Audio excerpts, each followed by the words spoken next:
చందమామ కథ పిచ్చుక గూడు. పూర్వం ఒక దేవాంగికి రూపవతి అని ఒక కూతురుండేది. రూపవతికి గల అందాన్ని బట్టి ఆమెకు ఆ పేరు వచ్చింది. తన అందాల కూతుర్ని ఏమైనా సరే పట్టపు రాజుకిచ్చి పెళ్లి చేయాలని దేవాంగి ఉబలాట పడేవాడు. అతగాడి భార్య, రాజెక్కడా మనమెక్కడా, మన పిల్లని ఆయన పెళ్లి చేసుకుంటాడా, వెర్రిమొర్రి ఆలోచనలకి పోక మన కులంలోనే ఎక్కడన్నా ఒక పిల్లవాడిని చూసి పెళ్లి చెయ్యండి అనేది. కానీ అతడు మటుకు చస్ నీకేం తెలుసు ఊరుకో అంటూ ఆమె మాట తోసేసి అస్తమానం ఈ సంగతే మనసులో ఆలోచిస్తూ ఉండేవాడు. ఇలా ఉండగా ఒకనాడు ఆ పట్టణం ఏలే రాజుగారే అతగాడికి ఎదురయ్యి, ఏమిటోయ్ విశేషాలు అని అన్నారు. నీవున్నాయి మహాప్రభు, మేమందరం ఏకులలో నుంచి నూలుదారం తీసి ఆ నూలుతో వస్త్రాలు నేస్తాము. మా అమ్మాయి రూపవతి అలా కాక వట్టి గడ్డిలో నుంచే బంగారు నూలు తీస్తుంది అన్నాడు దేవాంగి. రాజు ఆశ్చర్యపోయి, అట్లయితే మీ అమ్మాయిని మా అంతఃపురానికి పంపించు, ఆ చిత్రమేమిటో చూస్తాను అని అన్నారు. దేవాంగి ఇంటికి తిరిగి వచ్చి భార్యతో జరిగిన సంగతి చెప్పేసరికి, అయ్యో కర్మమా, ఇలా ఇటువంటి విడ్డూరపు కోతలు ఎందుకు కోశారు? ఎన్నడైనా విన్నామా కన్నామా? తిని కూర్చోలేక లేనిపోని బెడద ఒకటి తెచ్చిపెట్టారే అని ముక్కు మీద వేలేసుకుంది. ఓసి తెలివి తక్కువ పెద్దమ్మా, మన పిల్లని ఏదో విధంగా రాజుగారి వద్దకు పంపించడానికి ఈ పన్నాగం పన్నాను. మన రూపవతి రాజుగారి అంతఃపురానికి వెళ్ళి ఆయన కంట పడిందంటే దాని అందానికి ఆయన ఆశ్చర్యపోయి గడ్డి మాట, బంగారు నూలు మాట మర్చిపోతాడు. పెళ్లి ముహూర్తం పెట్టమని పౌరోహిత్య బ్రాహ్మణునికి వెంటనే కబురు చేయించేస్తాడు అంటూ పిల్లకి చక్కగా ముస్తాబు చేయించి గుర్రబక్కీలో కూర్చోపెట్టి కూతుర్ని రాజుగారి కోటకు పంపించాడు. రాజుగారు రూపవతిని చూడటంతోనే ఒక రాట్నం, కుదురు, గంపెడు వట్టి గడ్డి ఆమె ముందు పెట్టి, నేను మళ్ళీ సాయంకాలం వచ్చేలోగా ఈ గడ్డిని బంగారు నూలుగా తీసేయాలి, తీయకపోతే జాగ్రత్త సుమా అని చెప్పి చక్కా పోయాడు. రూపవతికి ఏం చేయాలో తోచింది కాదు. తీరి కూర్చొని నా తండ్రి ఇలాంటి ఉపద్రవం తెచ్చిపెట్టాడేమిటి, ఇప్పుడేం చేసేది, ఈ సమయంలో నాకు తోడ్పడేవారెవరు అని తలచి దుఃఖించింది.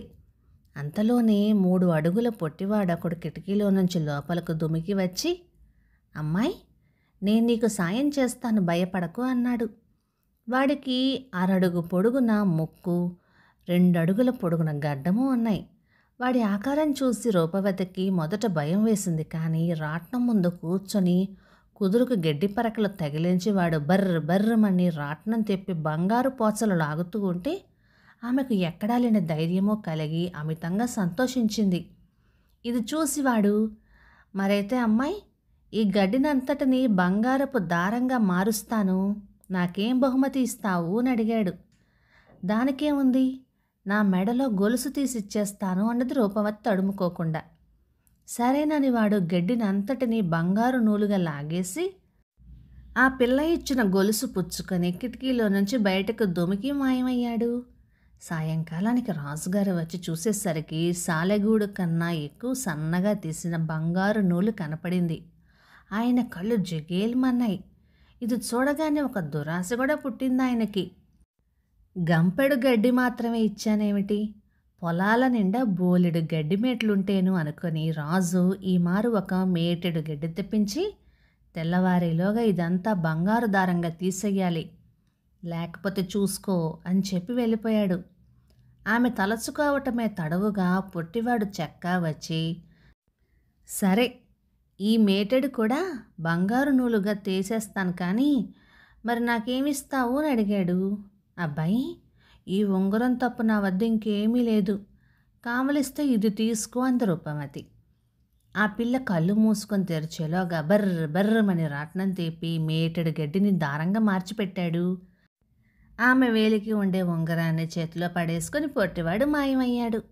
తెల్లవారి వచ్చి చూడగా రాజు ఆశ్చర్యానికి అంతులేకపోయింది. ఇలా తన గడ్డి అంతా బంగారం కావటం చిత్రంగానే ఉందనుకొని పొంగిపోయి ఈ మాటు 3 మేట్ల గడ్డిని ఆమె ముందు పెట్టించాడు. ఇదంతా చూసేసరికల్లా రూపవతికి ప్రాణం విసిగి ధైర్యంతో, ప్రభు ఇంకా ఎన్నాళ్ళు ఇలా దారం తీయాలి అని అడిగేసింది. ఇలా అడిగినందుకు రాజుగారికి కోపం రాలేదు. ఇప్పుడు ఆయనకి రూపవతి అంటే చాలా గౌరవము, ప్రేమ పుట్టుకొచ్చినాయి. అందుకని ఈ 3 మేట్ల గడ్డి తీసేయి చాలు అని చెప్పి చెక్కపోయాడు. రాజు వెళ్ళటంతోనే మళ్ళీ పొట్టివాడు వచ్చి, ఇదే కాదు, మీ రాజు రాజ్యంలో ఉన్న గడ్డినంతటినీ బంగారంగా మార్చేసి పశువులకి గడ్డి లేకుండా కూడా చేయగలను. మరి నాకేమిస్తావు అని అడిగాడు. ఏమీ చెప్పలేక రూపవతి కన్నీళ్లు కారుస్తూ, నా దగ్గర ఇంకేమీ లేదే అంది.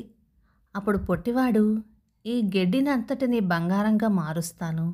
రాజు వచ్చి చూసి మెచ్చుకొని నిన్ను పెళ్లి చేసుకుంటాడు. ఏడాది కల్లా నీకు కొడుకు పుడతాడు. ఆ కొడుకును నాకు ఇస్తానంటే నీకు నూలు తీసి పెడతాను అన్నాడు. రాజు నన్ను పెళ్లి చేసుకొని నాకు కొడుకంటూ పుడితే కదా వీడికి నేను ఇవ్వబోవటం.